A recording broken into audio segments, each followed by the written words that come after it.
Today we are cooking croissant.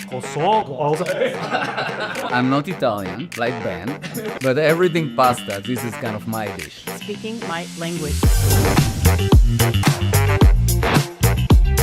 Okay, starting hot. Starting hot. Make sure you do not rub your eyes afterwards. What is 7AI? What is the differentiator? What are you doing? Once the bad guys is leveraging AI, you don't have a few hours. How are you gonna deal with it? Let's create an AI tool that helps the analyst. What we realized that people just don't have those people. Can we split the work between what human needs to do, and this is kind of what the human brain is very good at, versus what AI can do? So think about all the toil, boring, repeatable, but very necessary job that need to be done in security. Can we let AI handle it? Nobody wants to cut this thing. Lior wants to come. For these things, actually. Or it's fun. Before I ask critical question about reskilling people, what's Oh my gosh. This is good. Fantastic. Yeah. check? Very good. The way we're leveraging AI with 7AI and some other tools that we've built internally, the end product is just better. Yeah, it's more complete. All you. You? Cheers. Cheers. Wow. Oh yeah. Is that what you expected? This is exactly what I expected. Better. And your mashed potatoes, by the way? On point. Welcome back to another episode of Cooking with CISOs. Today I have two very special guests with me on this Veterans Day. I have Ben and Lior in the house. Welcome to the show. Thank you, Dude. Yeah. Well, before we kick it off, I would love to know who the two of you are. What do you do and why the hell do you do it? I'm going to start over to my right, Ben. Awesome. Yeah, I am Ben Dulieu. I am the Chief Information Officer and Chief Information Security Officer for a insurance technology company called Duck Creek Technologies. And I'm from around this area. We're just inside of Boston right now. Is that you know where we are? We are. I grew up in New England and I've spent my life here, but I was also in the Marine Corps for about 10 years. And so it's cool to be here on your first Veterans Day episode. Thank you for your service. Really, this is very special. Lior, who are you? What do you do? Why the hell do you do it? That's a good question. I'm still trying to figure out. Are we? But Lior Div, CEO and co-founder of 7AI.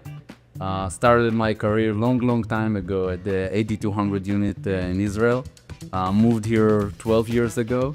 Established my previous company, ran it for 11 years, sold it, and basically now we're kind of building new cool company with AI and cyber.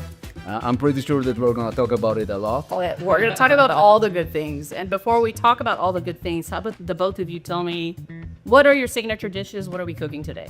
Yes, I am really excited because I've been Dulieu, right?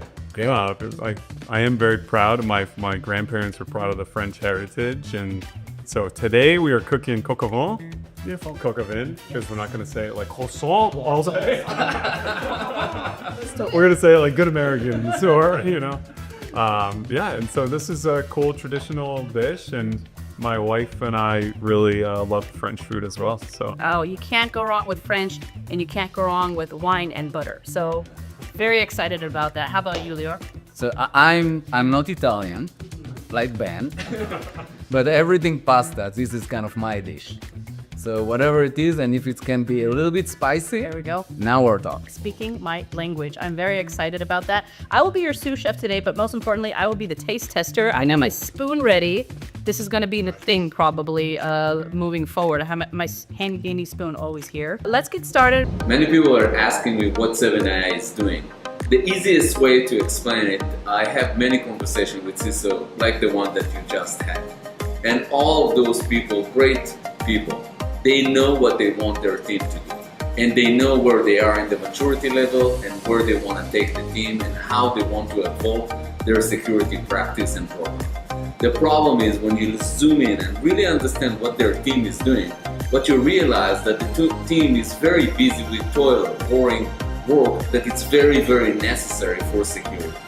We enable them to split the work between the human work and the non-human work, and moving their maturity level from low to medium to a high maturity level by pushing the team up to do the more important things that need to be done in security, and let the AI do all the toil, boring, and repeatable job that need to be done but it's very important job. By splitting the work between human and non-human, we enable team to evolve in a very fast cadence. Thank you for watching this episode.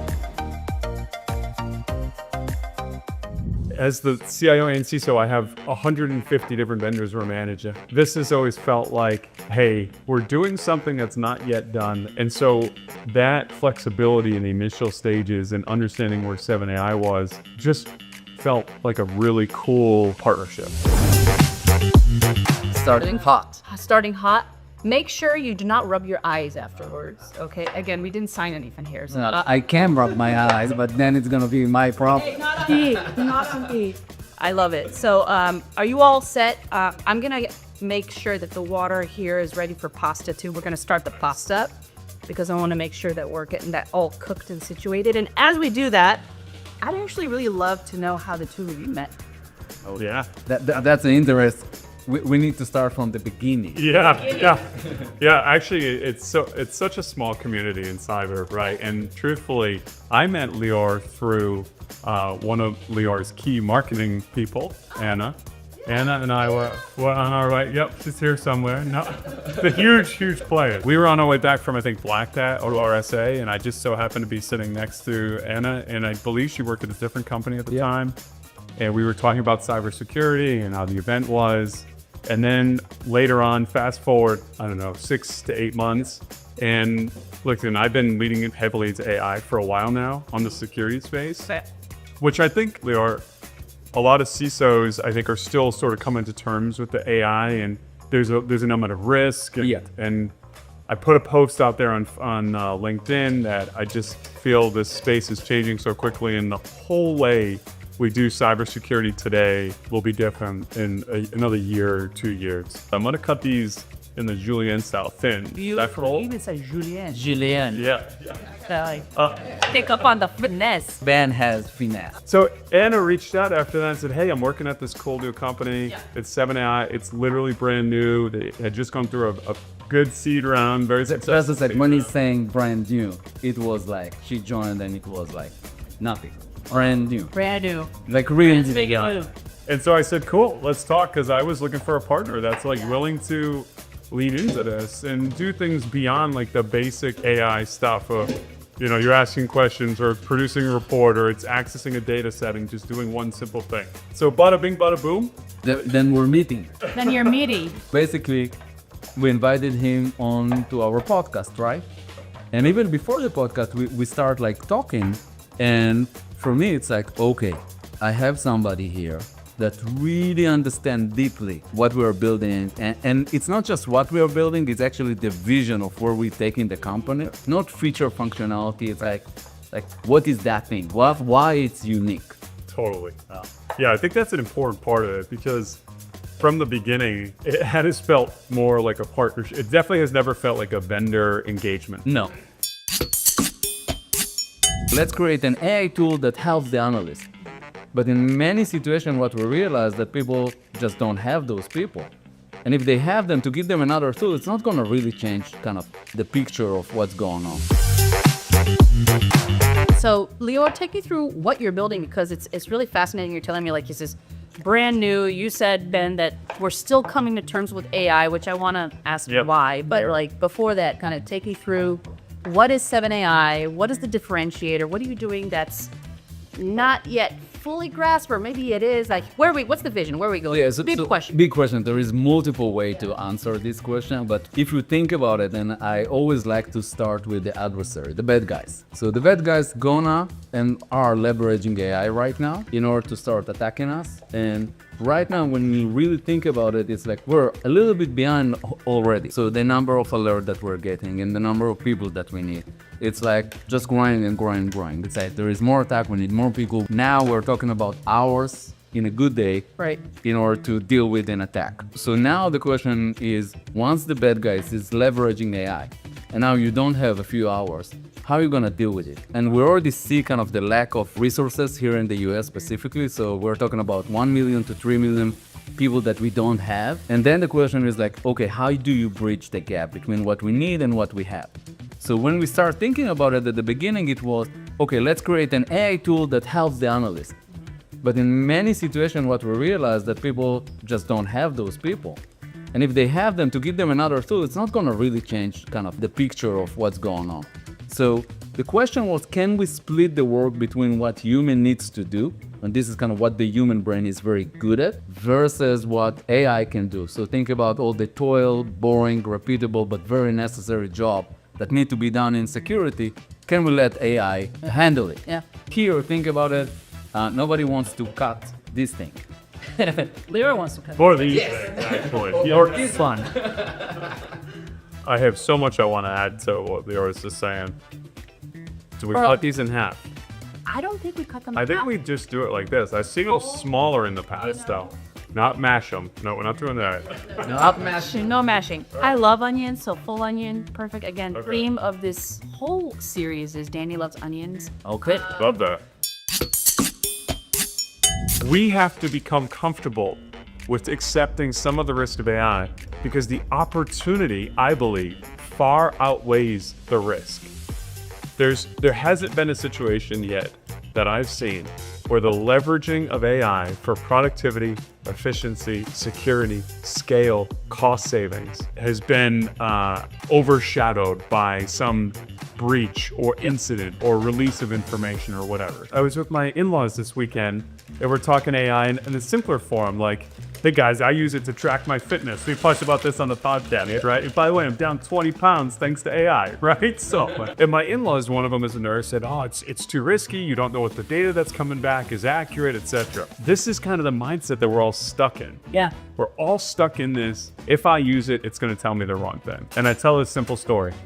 My best friend was sick for like 3 weeks, had a sinus infection, and he calls his sister, who's a nurse. And he says, I'm sick, I got the sinus infection. What do I do? And his sister says, oh, take Sudafed. Just take Sudafed for like 2 weeks. You'll be fine. Well, Sudafed isn't treating the underlying illness. Yeah. It's just treating your symptom. You're not going to get better taking Sudafed. The point of that story is, even when you ask humans that are credentialed, humans that have degrees, there isn't a chance of error. I think a lot of people are still stuck in this. They don't understand it, which is okay. But by not understanding it, they're almost not using it, right? And you have to add another kind of dimension to it. This time it's moving fast. This is not the cloud adoption that we had 10 years to adopt it. And you can stay kind of on-premise and it's still okay. Yeah. That thing moving fast, not just on our side, on the defender side, on the attacker side, it's moving fast as well. So it's like, I think that right now we're gonna very quickly, a year from now, we'll be in a situation that it's gonna be a different group, the one that already adopted it and already knows how to leverage it, and they're not afraid of it, versus people that they're still gonna be behind and will need to catch up. And it's like one of the things that, and I think that with Ben, you saw it firsthand. You asked me, it's like, is it really working? Yeah. And we said, yeah, it is really working. And I'm like, are you sure? So you know what? I don't want to be the judge. You're going to be the judge. What we started to do, we started to compare it with side by side with people. You bring your people, let's compare what they do versus the result that the AI is giving. Very quickly, you see kind of that the beginning it's equal, and then 2 weeks into it, the AI is not wrong anymore. No AI initiative that we undertake or AI tool we purchase can be purchased without demonstrating true ROI. What's the return on that investment? And if I can articulate that value add, it's a no-brainer. Do I believe that the advent of AI will fundamentally change the structure of teams? Absolutely. Is it already doing that? 100%. Do I think that's wrong? Nope, I do not. I'm unleashing the potential for, say, tier 1 SOC analysts to do higher value work, higher value thinking. I don't want a human staring at a computer screen all day long, waiting for alerts. Oh, okay, there it is. Call the boss, No. Let's get past that. Yeah. Both on the IT side, help desk, and on security. Yeah. Right? You want to free them up for more Critical thought. critical thought. Yes. Exactly. Yeah. Exactly. We have a name for it. We call it, people asking, what do you do with people? I said, we're shifting them up. And people ask, what does it mean, shifting people up? That's a good word. It actually, you take somebody, you train them on the system for 3 months, Yeah. as an L1, you're done with this training, they don't need to stay there for 3 years. Right. Then you reskill them, And basically those people become hunters, become incident responders. Yep. But faster. Instead of getting rid of people, it's like actually what we're having, it's like we're reskilling people. Yeah. Before I ask critical question about reskilling people, what's Oh my gosh. This is good. Fantastic. Yeah. that? Very good. All right, perfect. Danny, you're not putting me to work right now? Yes, I put you guys to work. We're done. I hogged the stove. We've done our mash. 3 real important things with Cocomin, right? Yes. 1, we have bone-in payment. Bone-in chicken, which I'm gonna get right now. 2, more importantly than that, we have Bacon. bacon and a full-bodied wine. So Ben, I know you, but now I'm impressed Yo, with the level of details. we got it. You know, these traditional things. And then the browning, right? The browning is like key. So I think the other thing that we have to make sure when I said productivity too is I think the output, when your human is doing a task that may be not even mundane tasks, when they're just doing a task, they're going to produce a product, and a product will be a certain level of completeness and whatnot. What I have seen now is the way we're leveraging AI with 7AI and some other tools that we've built internally, the end product is just better. Yeah. It's more complete because you can engineer the AI to come up with responses that would take a human far too long. The juice wouldn't be worth the squeeze. Yep. Whereas now, the fruit's huge and we can juice the thing all day. You know? But there's that too. So we started to do kind of those metrics.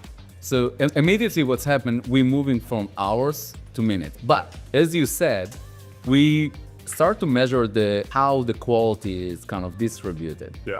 And what we saw is like this line started to become just a straight line, meaning that the quality is consistent all the time, in the time that it takes like short. So it's like to take kind of consistency about quality, this is something that is very hard for people to do. Specifically when it's bored, specifically when you need to review the same thing again and again and again and again. In the past, a different use case translates immediately to a 6-month wait on the customer side. We told them, it's like, okay, we can do it. It's gonna take us a few weeks, 2-3 weeks. Nah. And they looked at us and said, Yeah. we're not sure. We're willing to put the money where our mouth is. We started from zero. That's the use case that we've never seen in any other customer. Look, we've come so far, even with what 7AI is now doing for us and like for our email security capability, right? That wasn't even an initial use case of, That's a fun one. yeah, I'm posing you for yeah, it. yeah. Because we build the company in a different way. So usually it's like, hey, this is what I have on the shelf. You can buy it or not. But we structure the company in a different way, that we have something that we call AI security engineer.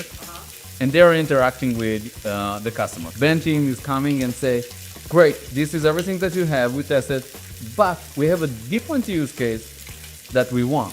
The AI security engineer implemented the whole thing.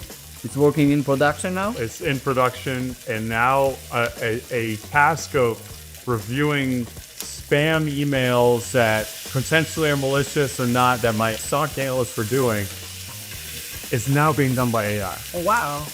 Completely. And to Lior's point, that was the partnership, right? That was that, hey, we're kind of in this together. I'd love to help you guys, and I want you to help the CISO community, and boom, that looked, so we like held that up. Yep. Right there. Yeah, right there. It's right there, folks. Is that browning right there? That is incredible. Yeah. They had it, but now every other customer have it as well. Yeah. So there is this compounding effect. Yeah. That every customer make us better. Takes me through what a really successful partnership looks like beyond what we already, had alluded to and explained to us. But what are you looking for in terms of a partner with a company? I say this in almost every one of the first meetings I have with different partners. I know I'm a relationship-oriented person. Yeah. That is both a fault and a strength. And so for me, when I say a partnership, it's not, hey, thanks for the PO, let me put that in, and I expect your SD to show up to call once a week. That's not a partnership. That is a transactional relationship. A partnership is, hey, Lior, I texted him on, I think it was like a Friday night one night after a conversation with my CBO. And I was like, Lior, I need your advice on this thing that we're building. And I know you guys are building and you're so kind of far ahead of the herd here. What do you think? To get a response back, absolutely, let's chat about it. This is what I think, let's go. That's the difference between a standard transactional relationship and one that's gonna take you both to the next level. When people hearing Ben talking about it, they're saying, "Oh, this is great, but how can you scale a company like this? You can't." You can't. They're saying that. Oh, they're saying, yeah, okay. And to be honest, in the past, a traditional SaaS company, you couldn't do that. Are we good to sauce the pasta? It's a sauce. We're good to sauce. Perfect. Spiky. It's spiky. Not It's not- spicy, but not exactly. Has spikes. perfect. We're gonna sauce the pasta now, and then we're gonna plate, put some Parmesan on top. Great. We're gonna try your dish, and then as we're trying your dish, we're gonna wait for the coq au vin, which is in the oven at 250. Plate your dish with some of that mash that's hanging out back there, Oh yeah. and taste your dish. 2 beautiful scoops there for me is good. Great. Thank you. And then we have for you and Ben. First Ben. I'll do 2 beautiful scoops as well. All right. We got our tasting fork. We have our wine. All you, and me. Cheers. Cheers. Cheers. Here we go. We have a spicy tomato pasta penne with some Parmesan on top. Let's go. Wow. Oh yeah. Oh yeah. The cheese does good too. Cheese does here. Yeah. Good It job. gives it more body than it already has. Very good. Mm. All right, we're back after the break. We waited 45 minutes for the coq au vin to cook in the oven. 45 glasses of wine later. Yes. I mean,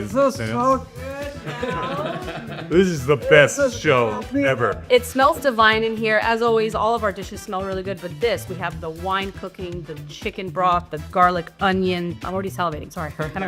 What we're gonna do is we're gonna pop this out of the oven, and as we do that, I wanna know, how do you handle pressure as a security leader? When you're dealing with a lot of stress in your life, I think that over multiple years, you kind of just learn how to control it. Yeah. In a sense, or put it in the right bucket. So I don't think that it's a perfect answer, or there is a perfect, solution, because you're gonna be stressed. Yeah. And this is kind of the thing that I'm telling myself, that you're gonna be stressed. Embrace it. I gotta tell you, like, I had a major moment that changed who I am as a leader. We had a lot of death in our family in the springtime. All in the course of 3 weeks, we lost 2 parents and a 33-year-old brother, all in 3 weeks. And I actually opened up to the world about this because everyone sees me as this leader in a business world, a business sense. And I put it out there and said, this has been hard. Yeah. And this is what's going on. I remember. Everybody, including my employees, came out of the woodwork to support. So I think you just hit on that. Being a resilient leader, take care of yourself, right? Not taking anything too seriously because we're not saving lives. Be real, expose yourself. And then be genuine. Be real. Chill. Look at this. Yeah, we got this right here. Happy Veterans Day. Happy Veterans Day. Thank you both for joining me in the kitchen. If I may, honor the both of you in plating this beautiful dish for you. Oh my gosh. We're gonna switch spots. I'm gonna drink to this. Yeah, This is going to be pretty fantastic. Perfect. please. Look at that, folks. Coq au vin, Ben's dish, signature dish. All right, let's taste this. Got my handy dandy fork. The challenge, cut it standing, but we'll figure that out. I'm just using my hands. Sorry, folks. Here we go. Got a pearl onion in there. Oh yeah. Wow. Yep. This is good. Yes. See you later. Hey. We're done. All right. Bye. Bye. It's over. Wow. So good. That's outstanding. All right, I'm gonna remake this at home this weekend. By the way, this is okay. I'm sorry, this is my favorite dish. If you would love to join us at RSA or on any other episode of Cooking with CISOs, visit us at cookingwithcisos.com. Thank you to our special friends over at 7AI and to Lior for coming today. This has been absolutely phenomenal. I love the conversation. Happy eating, folks. That was a blooper.